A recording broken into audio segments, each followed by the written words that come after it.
Olá, sejam todos bem-vindos ao programa Investigações sobre o Viver.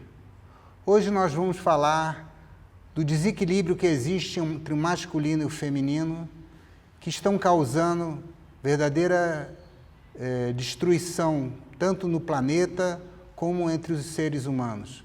Vamos fazer uma investigação tanto dentro do Antigo Testamento, ou seja, uma investigação das fábulas e mitos religiosos, onde nós podemos perceber, através de uma chave fisiológica que mostra o masculino e o feminino se alternando, de como a exclusão do feminino está causando o declínio da nossa civilização.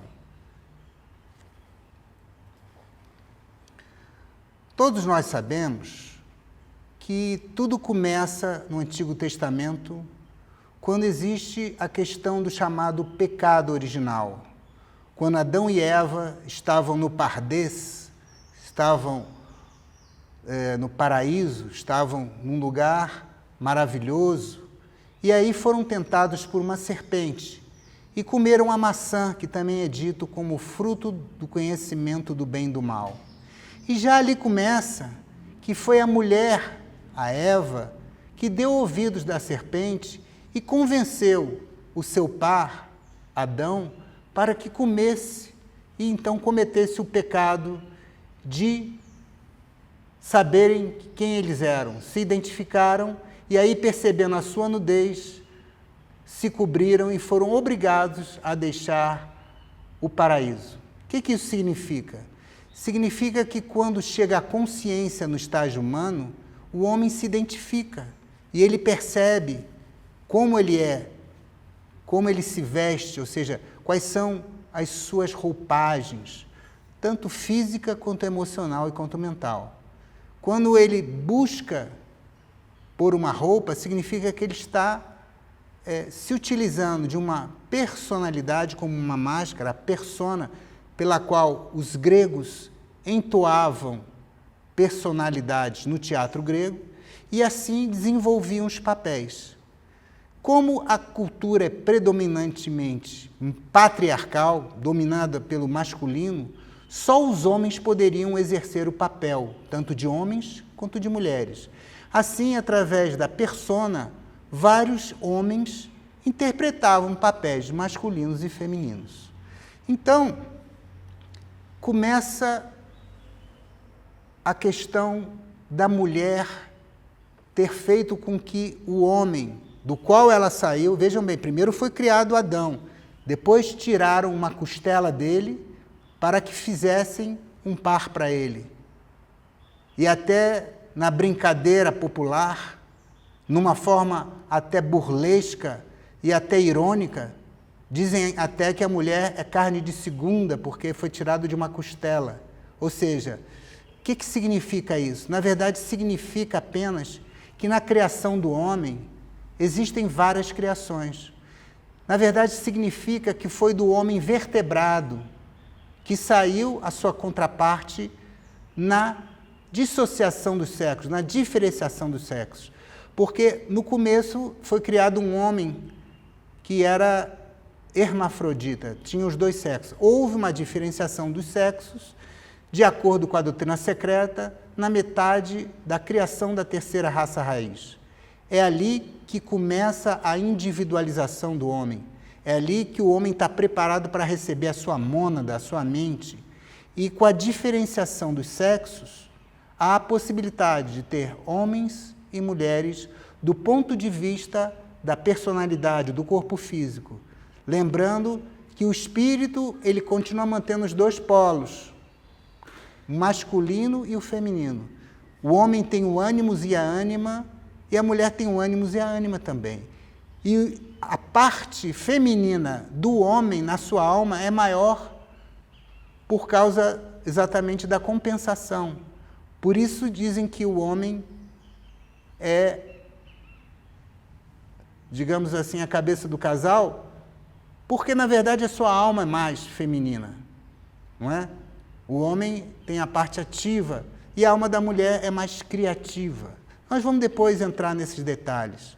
O que importa é que já há uma certa visão preconceituosa e até, digamos assim, corrompida de que a mulher levou o homem a sair do paraíso, que as mulheres carregam essa culpa original, esse pecado original que até hoje pesa sobre a humanidade. Mas eu lembro a vocês que talvez o maior pecado não tenha sido esse, e sim o primeiro assassinato registrado na Bíblia, que foi mais do que um assassinato, foi um fratricídio, quando um irmão mata o outro, quando Caim mata Abel. Nós sabemos que Caim era um homem forte, que gostava das caçadas, era um homem mais másculo, e Abel era mais reservado. Como no teatro grego, Caim representa o masculino, Abel representa o feminino. Quando Caim mata Abel, nada mais, nada menos, é exatamente essa distorção, esse desequilíbrio, onde o masculino está matando, está afogando, está enclausurando o feminino, que nada mais, nada menos é que o triunfo da matéria sobre o espírito. E que é exatamente os efeitos disso que a gente vem sofrendo por milênios até hoje. Nós sabemos também que na visão oriental, no símbolo do yin e do yang, você tem um lado branco com uma semente negra e uma parte negra com a semente branca, mostrando que não existe nada absoluto no reino da manifestação. Quando o uno se manifesta, ele toma dois polos. E esses polos vão aparecer na natureza, como dia e noite, masculino e feminino, matéria e espírito, e várias outras formas que a gente tem da diferenciação que cria consciência, que cria vida, que cria almas, que cria movimento, que cria o pensamento, cria a mente, exatamente porque a gente já tem esses dois polos que funcionam como dois polos de uma bateria. Permite, então, um desafio que é exatamente a formação da energia, da eletricidade, do magnetismo, que é também vista do ponto de vista interior como a manifestação de forras, a grande energia universal que está presente, exatamente porque tem essa bipolarização do masculino e do feminino, da consciência e da matéria, ocasionando a possibilidade da vida manifestada. Então, quando há a criação da unidade, nós temos, então, uma dualidade que ainda pertence à unidade, porque a unidade não consegue se manifestar completamente como duas realidades separadas. Porque dentro do dia à noite, dentro da noite ao dia, dentro da matéria há um pouco de espírito, dentro do espírito há um pouco de matéria. E uma se transforma na outra porque as duas têm a mesma origem. É só uma questão de mudança de vibração, de mudança de materialização, de condensação. Mas, na verdade, as duas são apenas a diferenciação na manifestação da matéria e do espírito. Então, o absoluto se transforma no universo, que é o Logos. Esse Logos ainda é imanifestado, é o primeiro Logos. Ele, através da sua mente, ele se manifesta no segundo Logos, no terceiro Logos, que é a mente universal. Você tem, então, o grande arquiteto do universo, que é a mente divina, que vai se diferenciar em espírito e uma matéria homogênea, que é também chamada de Mula Prakriti, que também é chamada de pré-matéria, ou chamada matéria indiferenciada. E essa matéria indiferenciada vai se transformar na matéria tal como nós a conhecemos, que é o número, que é a diferenciação. E o espírito vai se manifestar de uma forma ainda invisível, mas manifestando e transformando essa matéria, dando movimento, dando vida e fazendo a evolução acontecer. Então, a teosofia existe como emanação, criação e evolução. Na verdade, do espírito que nós não podemos compreender, que a gente chama de Parabrahman ou Ein Sof, há uma radiação desse ser que se manifesta como uma unidade e que logo se diferencia numa dualidade que ainda se manifesta dentro dessa unidade, que é a trindade original, que é a trindade de todas as religiões. É o Pai, o Filho e o Espírito Santo, Brahma, Vishnu e Shiva, Ísis, Horus e Osíris, ou seja, todas as religiões falam numa trindade. A trindade é exatamente a manifestação do universo com a sua bipolaridade de forma integrada e harmônica. O positivo e o negativo, o espírito e a matéria, a luz e a sombra. E a partir disso começam outras diferenciações. Você vai ter então aparecimento não só dessa dualidade, como também de vários graus de manifestação, desde o mais espiritual até o físico. Então, a teosofia nos mostra que aparecem 7 campos de manifestação, desde o princípio espiritual coletivo, onde habita a divindade manifestada, até a parte mais densa do físico. E do físico nós vamos partir para densidades mais elevadas do físico, depois para o emocional, depois para o mental inferior, mental superior. Aí a gente volta novamente ao plano búdico e ao plano átmico. Ou seja, para cada um desses 7 planos, nós vamos ter 7 subplanos, o que se dá, então, um número de 49 subplanos. Ou seja, toda uma manifestação de vários campos de sutilização e materialização da expressão da matéria e do espírito. Dentro dessa manifestação, o homem vai construindo corpos, ou veículos de consciência. O primeiro deles, o mais denso, no plano físico, é o corpo físico, e aquele que lhe deu origem, do ponto de vista oculto, que é o duplo etérico, e que na antiga linguagem da doutrina secreta, nos primeiros tempos da teosofia do século XIX, também era conhecido como plano astral. Agora o plano astral mudou de termo. Hoje ele representa o plano emocional. Então, de acordo com a nova nomenclatura, nós temos o corpo físico e o duplo etérico na manifestação, tanto física como mais sutil, do plano físico da matéria. E é nesse duplo etérico que se dá a moldagem, é onde corre a energia, que é exatamente o princípio da energia, o princípio de prana, que originalmente vem do Logos, através do Sol, e que ele é materializado de diversas formas, especializados em todos os campos da matéria, seja no vegetal, seja no mineral, seja no animal e principalmente no homem. Então, do duplo etérico, nós temos a formação do físico. Depois, no próximo plano, no plano emocional, nós vamos ter um corpo inteligente, que é o corpo emocional, é o corpo de cama, o corpo do desejo. Então, na verdade, tem vários tipos de nomenclatura. No físico, é chamado de Stula Sharira, o etérico de Linga Sharira. Tem a questão dos Karanas também, na literatura védica, mas como a gente está fazendo uma palestra para público, basta dizer que nós temos o corpo físico e o duplo etérico. Esse duplo etérico onde vai circular aquela energia de prana, energia universal.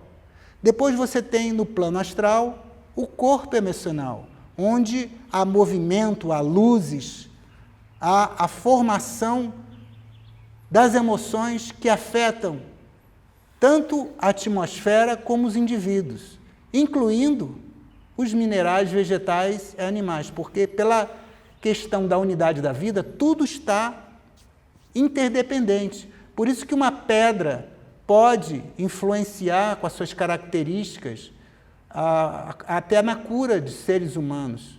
Não é? A gente sabe dos poderes das pedras preciosas, assim como os vegetais, os animais, entre todos há uma inter-relação de energia e magnetismo.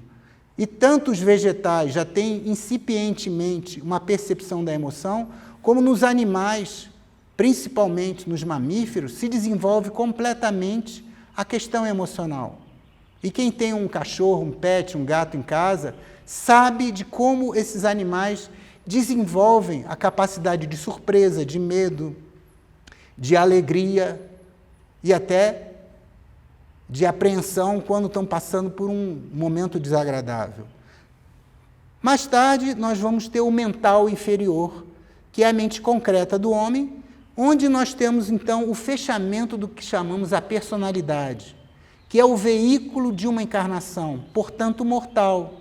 Ele tem apenas a duração de uma vida, geralmente em torno de 70 a 100 anos no máximo, salvo quando a pessoa é infectada por uma doença ou por um acidente, ou por outros problemas, ela pode morrer mais cedo. Mas, normalmente, ela tem uma duração relativamente pequena, e que é impossível ela ter todas as experiências que ela precisa para que seu ego adquira todo o conhecimento que esse espírito buscou quando ele entrou na questão da matéria. Então, isso tem a ver com a evolução humana, isso tem a ver com encarnação, isso tem a ver com Dharma, isso tem a ver com toda a questão do ocultismo, da manifestação da primeira raça, da segunda raça, até que finalmente a gente chega na terceira raça raiz e há a individualização da mônada e a separação dos sexos, chegando na quarta raça, a raça Atlante, e finalmente chegando na raça atual, a raça ariana, a quinta raça. E depois teremos a sexta raça, a sétima raça, onde desenvolveremos a intuição e a capacidade da vontade, que é exatamente a expressão de Atma, a expressão da divindade, a expressão do Deus que habita em cada um de nós, do Deus manifestado, que é diferente do Deus não manifestado, a diferença entre Brahma e Parabrahma.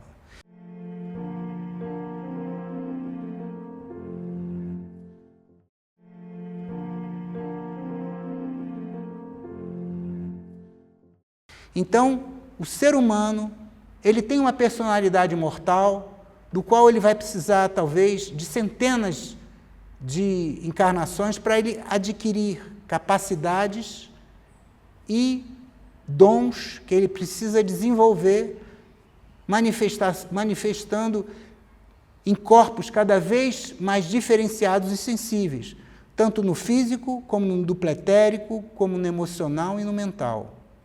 E essa é a personalidade.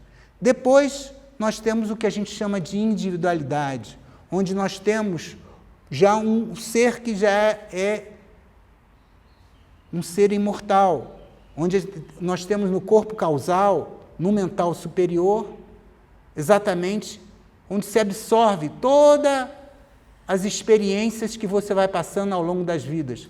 É como se você fosse botando contas de um colar num fio. Por isso que ele é chamado de Sutratma, o fio de Atma, o fio do Espírito, onde o Espírito vai recolhendo experiência ao longo de centenas de encarnações. Às vezes como homem, às vezes como mulher, às vezes como pobre, às vezes como rico, às vezes em condições de liderança, às vezes em condições de subserviência, em diferentes povos, em diferentes linguagens e submetido a diferentes desafios. Então, é essa individualidade que faz com que ele exerça a sua capacidade hominal, de abstração, de identidade, de capacidade de levantar e viver e morrer por ideais, por sonhos, por decisões, onde ele começa a desenvolver poderes na sua alma, de vontade, da capacidade de desejar a felicidade, não só sua, como também dos outros seres, a capacidade de amar e proteger. E aí ele vai desenvolvendo a camada mais sutil do mental, que a gente chama de mental superior. Até que entramos num plano mais divino, que é o plano búdico. Como se diz, búdico quer dizer iluminado, aquele que se iluminou. É o plano da intuição, é o plano da clara luz, é um plano de quietude, é um plano onde se reflete toda a unidade da vida e todo aquele conhecimento se torna uma prática de extensão da sua capacidade de prática, porque ele consegue perceber a unidade que ele está vivenciando além dos seus corpos, além da questão material, porque ele já está num plano sem forma, num plano dito arupa, num plano onde ele passa as barreiras dos veículos, das peles, das divisões, no qual a gente se identifica. Nós nos identificamos muito com o nosso corpo físico, com as nossas emoções e com os nossos pensamentos. Mas isso nada mais é que nos identificarmos com a nossa personalidade. Então a gente fala, eu tenho fome, mas quem tem fome não sou eu, é o meu corpo físico. Eu estou cansado, mas quem está cansado não sou eu.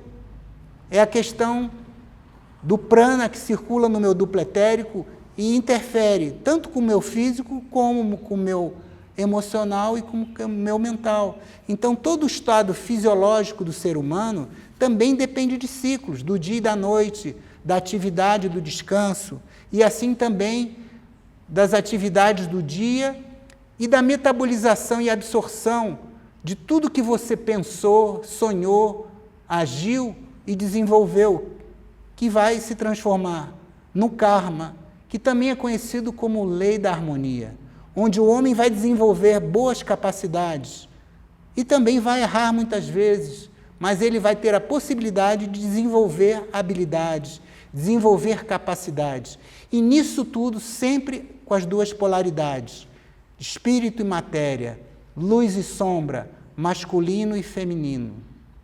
Por isso que nós temos que ter essa noção, até que chegamos no plano mais elevado da individualidade, que é o plano de Atma, onde nós podemos ter noção da nossa verdadeira identidade, porque é o reino de Brahma, reino do Deus manifestado.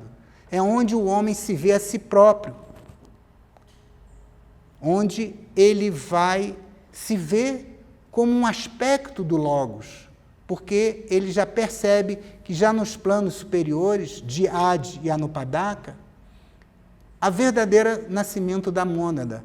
A mônada nasce no 6º subplano do plano Anupadaka. E esse plano ele tem um nome muito interessante. Anupadaka quer dizer sem paz. Ou seja, a mônada é um raio do Logos, esse fio enviado à manifestação da vida em cada ser humano, individualizadamente. Isso também acontece no coletivo, nos animais, mas no homem ele adquire uma alma individual, por isso ele começa a também desenvolver um karma individual que está ligado ao karma coletivo, tanto dele como do planeta como um todo. Isso envolve toda a natureza, o mineral, o vegetal, o animal e todos os outros seres, tudo está interligado. Agora que estamos passando por uma pandemia, a gente sabe como um vírus mínimo, em que todos os vírus do planeta, se fossem postos numa garrafinha, talvez ainda sobrasse espaço. No entanto, disseminados pelo ar do mundo, conseguiram infectar milhões de pessoas e provocar milhares de mortes, e onde nós aguardamos com apreensão que a maioria da população seja vacinada para encontrarmos, por fim, uma solução definitiva para esse problema. Então, é nesse plano de Adi Anupadaka onde finalmente nós temos o nascimento da mônada. Então, o homem, ele é complexo. A sua manifestação envolve desde o físico até o mais espiritual. Então, um ser humano, não importa se ele nasceu na Terra ou em qualquer planeta de galáxias distantes, não obstante as diferenças da identificação do corpo físico, ele vai ter um corpo físico, um duplo etérico, ele vai ter a manifestação da energia que passa pelos nádios e pelos meridianos, que percorrem esse corpo mais sutil, mas ainda de matéria física, de matéria etérica, no plano etérico, que era antigamente chamado de corpo astral. E, finalmente, ele vai também ter um corpo emocional, um veículo emocional e um veículo mental. Assim, ele é capaz de influenciar o mundo e ser influenciado por eles, porque ele vai ser capaz de emitir e receber as formas pensamentos. A forma é dado pelo mental e o colorido, a força e o movimento pelo emocional. E isso pode contagiar, tanto para o bem quanto para o mal, populações inteiras. A depressão é contagiosa, como a alegria, como até uma festividade. E quem nunca foi num campo de futebol, a gente sabe como a plateia, a torcida, fica incendiada por um sentimento coletivo e as pessoas se movimentam e sentem como se fosse um rebanho de animais contagiados por uma emoção única que varre o estádio. Então, o ser humano é muito complexo. Apesar dele ter, e tem essa dualidade, que depois ele até se dimorfiza em dois gêneros, masculino e feminino, internamente ele tem vários veículos, não é? Nós temos o corpo físico, o corpo emocional, e ainda temos, dentro desse corpo físico, um corpo que é exatamente a duplicidade do físico, onde percorre o princípio da energia. A energia em si não é um corpo, mas um princípio que dinamiza o corpo físico e, através dos chakras, vai fazer com que haja vida, desde o físico até o emocional e o mental, conectando todos esses corpos através daquilo que a gente chama de chakras, que são rodas que estão basicamente sobre os nossos corpos sutis, seja no duplo etérico, seja no emocional, seja no mental, e principalmente sobre glândulas, onde nós temos a capacidade de mudar o metabolismo do corpo e provocar mudanças em todo o sistema, seja o sistema nervoso, o sistema digestivo, esse sistema endócrino, inclusive, atua sobre o sistema imunitário e o sistema de defesa, já que todos esses hormônios, inclusive, têm a ver com a questão do estresse, notadamente a noradrenalina e a adrenalina, e também na manutenção da emoção e, por que não dizer, da saúde emocional e mental. A falta desses neurotransmissores podem ocasionar a famosa depressão, ou burnout, ou a estafa. Então, hoje nós estamos estudando, existem centenas de neurotransmissores, mas os mais conhecidos são a serotonina, a dopamina, a acetilcolina, não é? Nós temos as famosas encefalinas e endorfinas, que são produzidas quando nós fazemos exercícios físicos, principalmente aeróbicos, mas também os anaeróbicos. Por isso que a pessoa se sente tão bem quando faz yoga, faz meditação, quando ela dá uma corrida, quando ela pega a sua bicicleta e quando ela faz um exercício físico, o seu corpo se revigora porque ela produz essa série de neurotransmissores que vão dar bem-estar no corpo e vão manter a saúde, tanto física quanto psicológica do ser humano. Então, o ser humano, ele tem vários tipos de corpos ou veículos onde ele atua nesses planos. No corpo físico, nós aprendemos que é o corpo físico duplo etérico, alimentado pelo princípio energético de prana. Depois nós temos o corpo emocional, que também é chamado de kama, e o manas inferior, né, que é chamado de manas, daí a palavra man, o pensante, o pensador. Então, o princípio inferior ou da personalidade também é chamado, na teosofia, de quaternário, porque nós temos o físico, o duplo etérico, o emocional e a mente. Ou, em outras interpretações também, se diz que a mente é um princípio superior e se fala, então, o corpo físico, o duplo etérico, o emocional e o prana, isso enquanto princípios. Então, existe a diferença dos princípios e dos corpos nos planos de manifestação. E o ego imortal, que é a parte mais importante do homem, é onde nós temos o plano de Atma, de Buddhi e de Manas. Claro que o Manas é superior. E aí é que vai se dar a eterna briga, a eterna batalha da disputa da mente humana, que é plástica, e que se fala em que o Manas ora é atraído para a matéria, Kama Manas, ora atraído para o espírito, que é Buddhi Manas.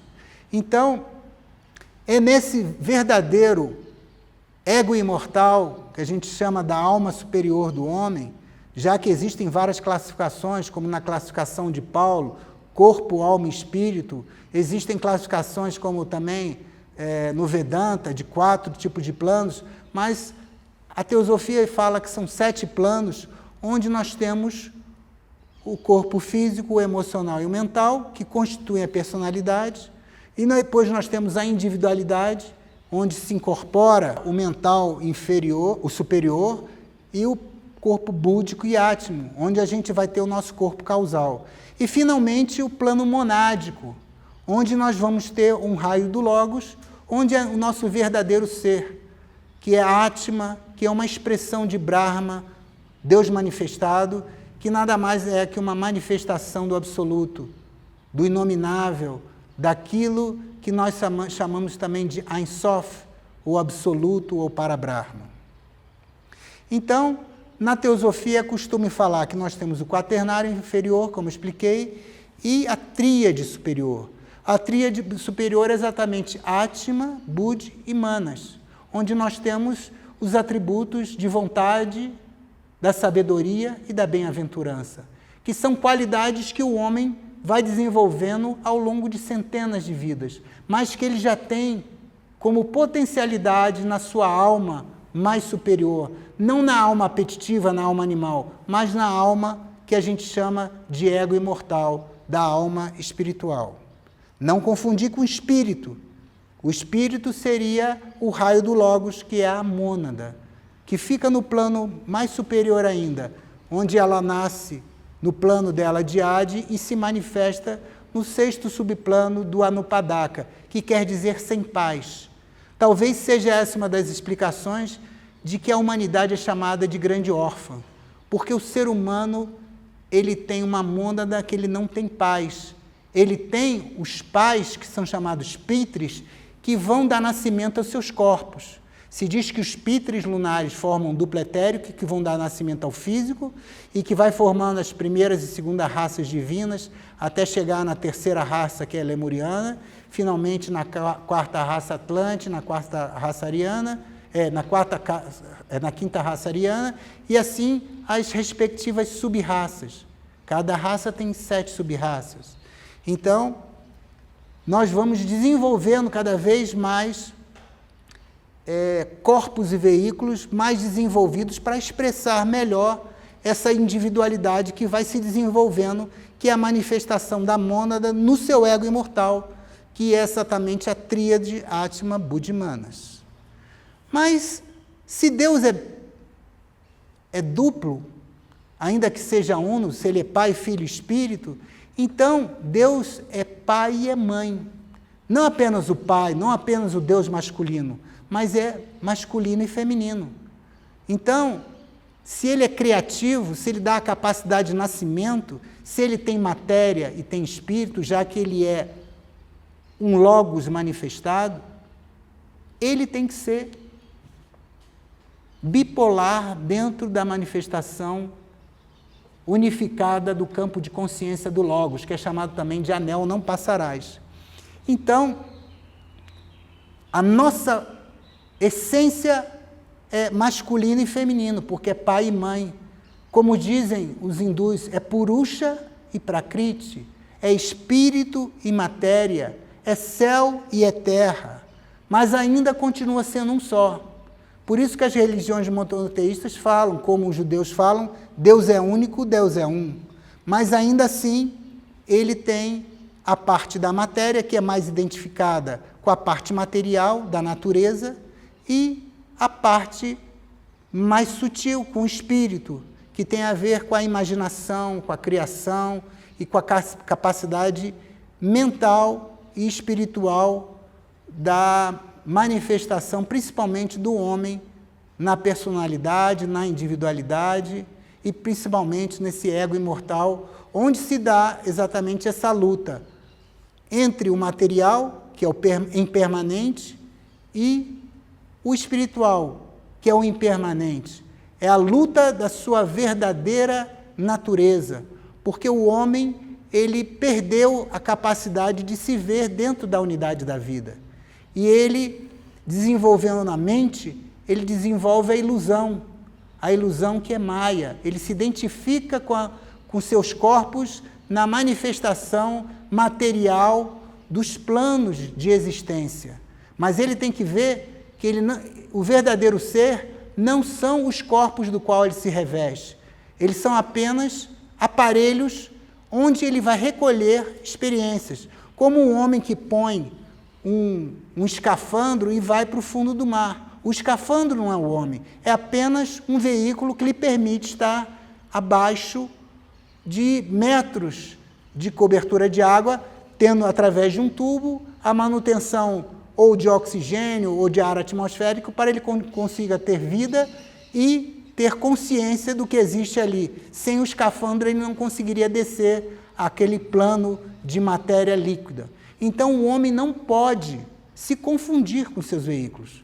Por isso que a gente fala inconscientemente, meus pensamentos, minhas emoções, ou seja, se são meus pensamentos, minhas emoções, eu não sou aquilo, elas que são minhas, mas na verdade elas que me controlam.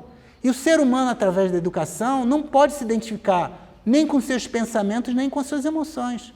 Elas são sua propriedade, elas têm que ser conhecidas, controladas e direcionadas para que ele tenha boas experiências e consiga construir um plano de felicidade, de interdependência, e para isso ele tem que reconhecer a unidade da vida, de onde vem exatamente o nascimento da fraternidade, do reconhecimento que existe um parentesco entre tudo que existe, desde o Deus mais desenvolvido até o mínimo átomo, tudo está interligado pela manifestação da unidade. Então o homem está ligado à natureza, o homem está ligado aos minerais, aos vegetais, aos animais e a todos os seres humanos. Todas as divisões que nós fazemos, homem, mulher, americano, russo, chinês, branco, negro, católico, budista, tudo isso são diferenciações mentais. Quando você está a bordo de uma espaçonave, você não sabe diferenciar os países, você não diferencia nem nada, você só vê terra e água, que é, mais uma vez, uma diferenciação de dois polos que manifestam a vida. Espírito e matéria, o ar e o cosmos, os globos, os planetas e a sua relação com o sistema solar e as galáxias e o universo. Então, existem manifestações diferentes que fazem com que haja sempre essa bipolaridade, essa questão do masculino e do feminino, do forte e do frágil. E os chineses aprenderam muito com isso. Eles dizem que a água é masculina, porque ela tem a possibilidade de ser frágil por fora e forte por dentro. Ou seja, a água é muito maleável, mas ninguém consegue resistir à água. Até a montanha é capaz de ser erodida pela água, pelo rio. Ela é capaz de fazer um vale no meio de montanhas. Ou seja, ela é aparentemente frágil por fora e forte por dentro. Mas ela é masculina, ela tem essa capacidade de fazer acontecer as mudanças no plano material. Já o fogo, para eles, é feminino, porque ele é muito forte por fora, mas por dentro ele é frágil, ele não tem capacidade nenhuma, ele se exaure na falta de oxigênio ou na falta do combustível. Ele precisa do combustível, que é a matéria, que é a madeira, né, que é o papel, que é a gasolina, e precisa do comburente, que é o oxigênio. Mais uma vez, a polaridade que possibilita a manifestação do fogo. Mas o fogo é feminino porque ele é forte por fora e fraco por dentro.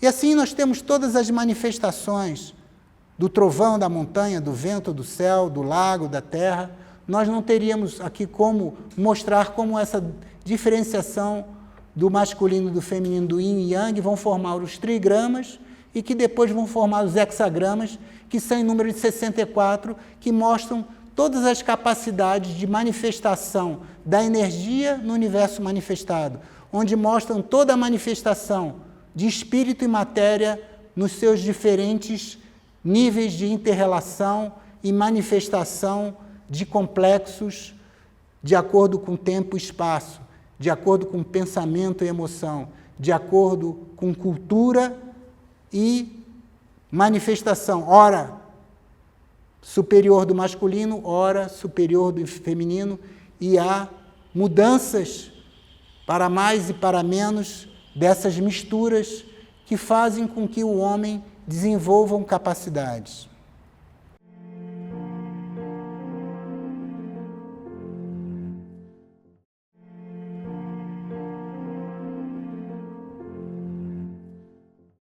Então, recapitulando, quando nós temos a preponderância do masculino sobre o feminino, nós temos o sistema da sociedade do patriarcado, onde predomina a violência, onde predomina a espoliação da natureza, onde aspectos do masculino, da competição, da brutalidade, da guerra, se preponderam nas sociedades. Então, numa sociedade mais violenta, há uma apreciação de esportes violentos, né? Muitas vezes camuflados de vários esportes, como a caça, como a pesca, muitas vezes o futebol, o vôlei, o basquete, que muitas vezes tem muita questão animal de conquista de território, demonstração de força, da capitulação do vencedor sobre o perdedor. Então, o ser humano nessas sociedades mais patriarcais foram onde construíram os coliseus, né? Os gladiadores, os homens contra as feras. E no Antigo Testamento começa exatamente com a preponderância do masculino tentando matar o feminino, ou seja, Caim matando Abel. Depois nós temos aquela famosa história de Esaú e Jacó, né? Os dois irmãos, um irmão que segura no calcanhar do outro, ou seja, na parte mais frágil, como no calcanhar de Aquiles. Esaú era um homem forte, peludo, que gostava da caça. Jacó era mais um homem de família, de casa, gostava de cozinhar, era mais inteligente. Com um prato de lentilhas, ele conseguiu fazer com que Esaú lhe vendesse o direito de primogenitura. E que o pai lhe abençoasse, ele teve que botar uma pele de um animal peludo, que é exatamente a característica do ser humano masculino, os seus caracteres sexuais secundários.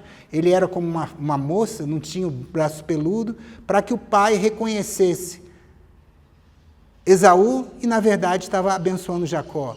E aí existe a inteligência, a artimanha feminina, que ela consegue não ser morta. Ela é exilada, mas ela não desaparece, não é? Jacó vai querer casar com duas irmãs, mas é enganada pelo sogro, não é? Lia e Sara. Então, para conseguir casar com a mulher que ele ama, ele trabalha 7 anos e o pai lhe dá a irmã daquela que era a sua alma gêmea. Não obstante, ele trabalha mais 7 anos. Olha a característica da perseverança, do trabalho, né? Da escravidão, para conseguir, finalmente, a sua libertação.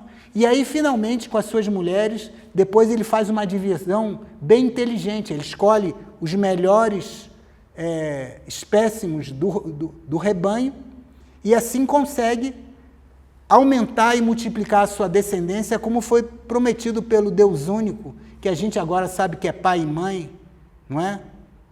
Que é Adonai, que é Iavé, Javé, quer dizer, Iavé, Vé que corresponde à parte feminina, Eva, não é? Que até a própria representação das consoantes, como é escrito o hebraico, onde as vogais são suprimidas da manifestação da escrita, você vai ver que o I representa um típico falo masculino e o V representa a manifestação da ione, ou seja, do órgão feminino, mostrando que a manifestação de Deus numa chave cabalística, fisiológica, é pai e mãe, masculino e feminino. Então, depois aparece a fábula ou a história bíblica de José e seus irmãos.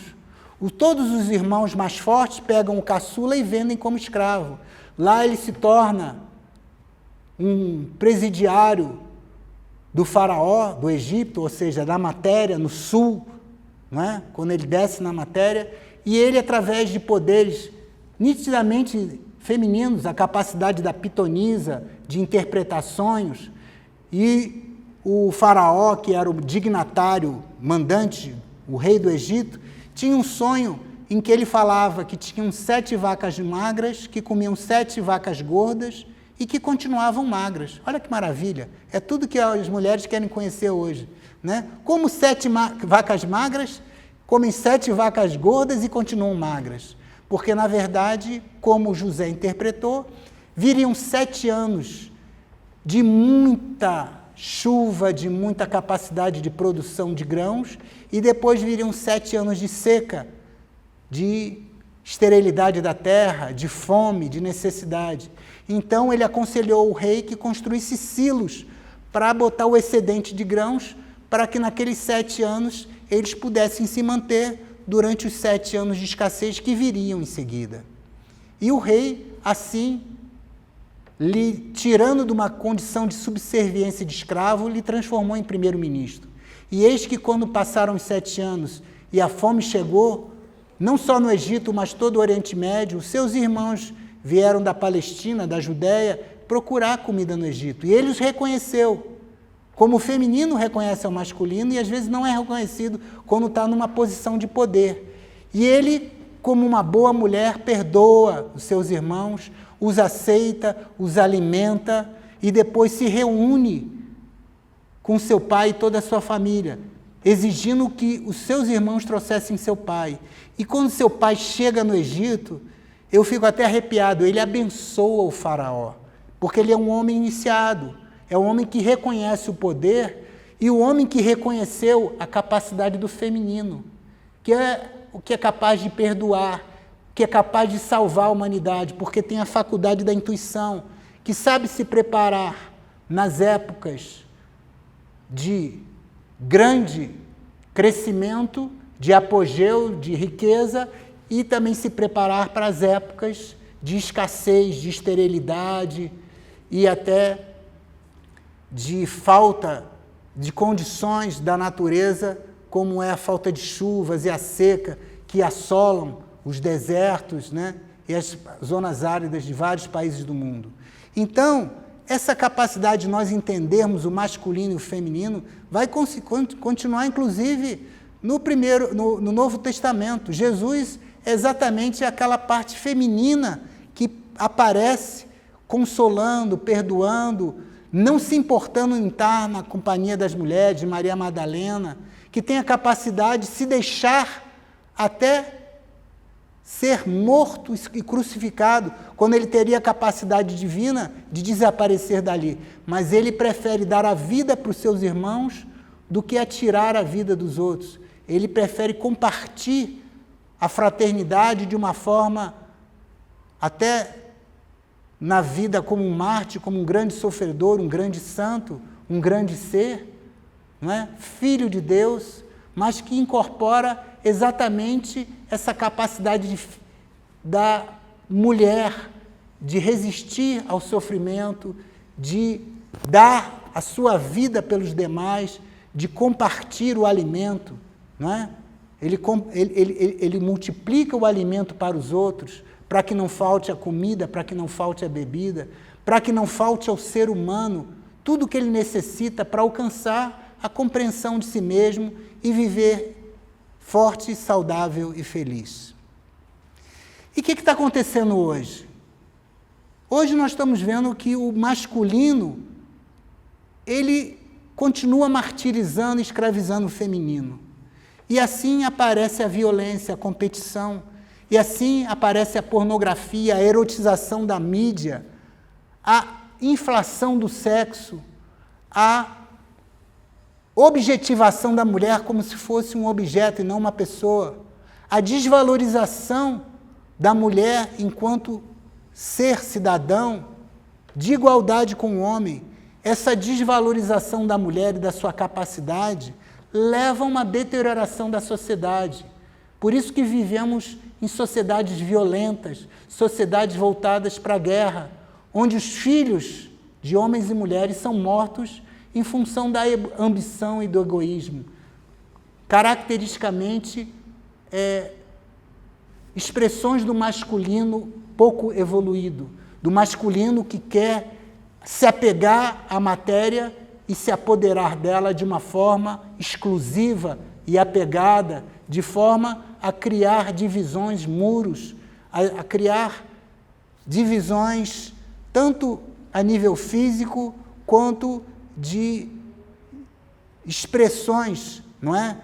Pobres e ricos, classe A, B, C e D, casta religiosa, casta comerciante e até as castas ditas dos intocáveis, dos seres pobres, que têm tanta capacidade divina como os seres mais desenvolvidos que tiveram a boa sorte de nascer num lar mais abençoado por aquisições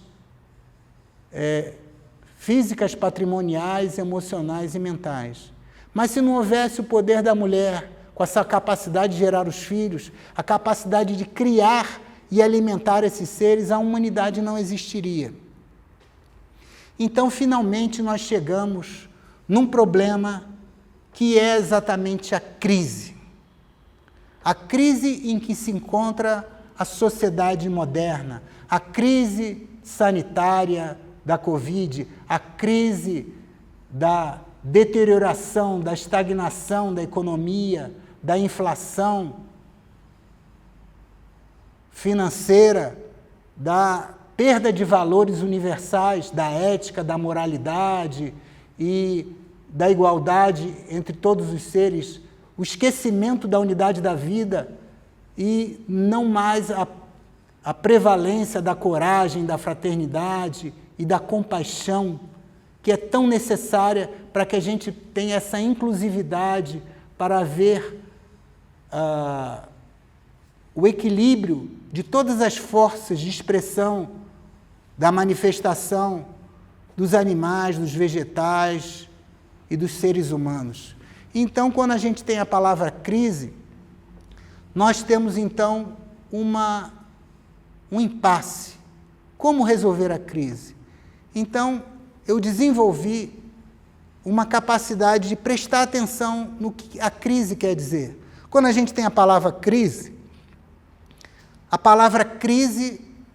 em chinês, elas são 2 ideogramas, que representam crise e oportunidade. Ou seja, existe um perigo na crise, mas existe também a possibilidade de uma ampliação de consciência, que o joguinho fala que é aquela mudança de fase. Como você aprendeu tudo o que você podia naquele sistema e você parte para um sistema mais aberto, com mais capacidades, com mais possibilidades e potenciais de crescimento. E assim essas mudanças de fase são exatamente a ampliação da oportunidade da consciência se expandir. É a burrice, a ignorância humana que vem dessa distorção do masculino e do feminino, da distorção entre a mente e a emoção, entre a cabeça e o coração. Tem que haver uma identidade, tem que haver um equilíbrio. Masculino e feminino, tanto no homem como na mulher, tem que haver uma expressão de beleza. Então o homem, ele é mais visual, mas é como se ele tivesse concretado o seu coração. Ele não consegue ver a sua emoção, ele não consegue ver o seu espírito. Então, ele enxerga e sente através dos seus pensamentos. Ele fala, aquela mulher é bonita, aquela mulher é interessante, ela vai me dar filhos saudáveis, e assim eu vou fazer a manutenção da minha descendência, da minha comunidade, do meu país, do meu clã. Ele pensa, mas ele não sente. Porque ele não tem acesso mais ao seu coração. Ele não tem mais acesso à sua ânima, à sua alma. A mulher, ela é mais auditiva e tátil. É como se ela tivesse uma barreira, mas é uma barreira de vidro. Ela vê a mente, porque ela habita o coração, ela habita o emocional, mas não consegue ouvi-lo, porque aquela barreira de vidro é a prova de som. Então, ela não consegue entender o que a mente fala para o seu coração. Então, através da imitação, ela tenta conseguir atrair a atenção do homem. E aí, ela fala, já que o homem é visual, eu vou fazer ele me ver, eu vou pintar o meu cabelo, eu vou botar uma prótese na frente, uma prótese atrás, eu vou botar um salto bem alto para eu ficar bem à vista dele, à vista do olho, para que ele possa me enxergar. Vocês percebem como tudo isso tem a ver com o nosso vestuário, seja ele um biquíni, seja ele uma roupa social, um traje a rigor, ou um vestido de baile, tudo tem a ver com essa questão da impressão do sensorial. Assim como tem a música, a impressão auditiva, assim como a impressão gustativa e do cheiro também, né? Como o perfume atrai, né, o masculino e o feminino, porque nós temos essas características animais e humanas convivendo. Então, a gente também tem que equilibrar essas duas polaridades. A polaridade animal, que representa a personalidade, e a polaridade espiritual, que representa o espírito. Há que haver um equilíbrio. Se diz que a personalidade é um ótimo servo, mas é um péssimo patrão. Então tem que haver uma condução do espírito sobre a matéria, do espiritual sobre a personalidade, da mônada que possa conduzir esse ser que é complexo. É como se o homem fosse um ser complexo, em que você tem uma charrete, que você tem o condutor, que é a mente, e os cavalos, que são a emoção, mas a sua verdadeira identidade é o vigilante silencioso que está dentro da carruagem. É ele que sabe o caminho, ele que sabe o destino. Mas se a mente não é capaz de ouvi-lo e se deixa levar pelos desejos dos cavalos ou pelo desejo, né, de ir para uma taberna para beber e para comer, ele é capaz de se esquecer quem é e qual o seu destino. Então, que a gente consiga fazer o equilíbrio entre espírito e matéria, entre masculino e feminino, para a gente que descubra nossa verdadeira identidade, nossa verdadeira missão e o nosso caminho, que é a senda espiritual, que é o nosso Dharma, de descobrir quem nós somos. A unidade da vida, a consciência de divina, o Atma, que representa a seta que é mandada pelo arqueiro, cujo destino é a nossa divindade, que é Brahma. Então, nós somos aquilo, Tat Asum, assim, significa eu sou aquilo, eu sou aquele, eu sou o divino que habita em mim, eu sou a mônada que espírito que habita o meu coração e o coração de todos os seres. Ou seja, a vida está dentro e fora, e a matéria tem que ser respeitada, porque ela também tem uma origem divina, como o espírito que vem do uno, do indivisível. Muito obrigado.